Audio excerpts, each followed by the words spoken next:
We begin tonight with the injury that could end an NYPD sergeant's career. But he says it could have been prevented if Starbucks had just listened.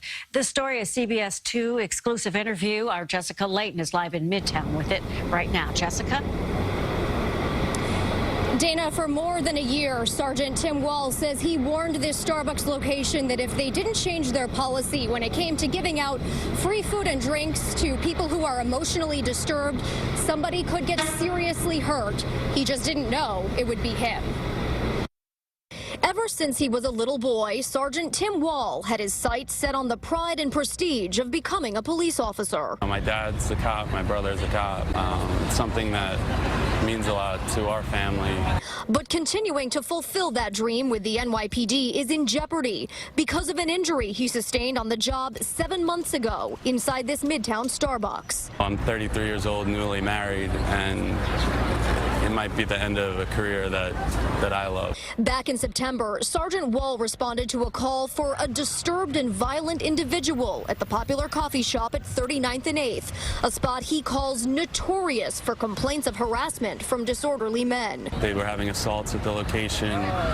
There was drug use being done in the bathroom. On that day, it was a 24-year-old homeless man who was making threats after getting free food from employees. He said that he wanted to kill everyone at the locations. He went to grab for his bag as he was stating that he was going to kill everyone. We didn't know what was in the bag, so we couldn't take that risk. While restraining the combative man, Wall says his shoulder popped out of the socket and stayed that way for 45 minutes. He had surgery in February and now goes to physical therapy 3 times a week, but he's in pain every day. Yeah, I tore my labrum.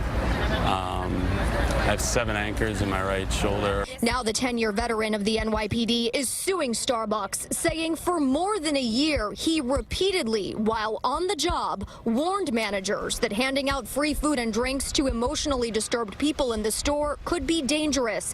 He says he also offered to help set up a different method for helping the hungry. I just feel like it was their negligence that led to me getting hurt. In court papers, Starbucks blamed the injuries on culpable conduct and assumption of risk, telling CBS 2 no free food was provided nor precipitated this incident. But this young sergeant has been called here too many times to know that's not the case. Now I'm stuck in the situation where I'm going to have to retire at 33 years old.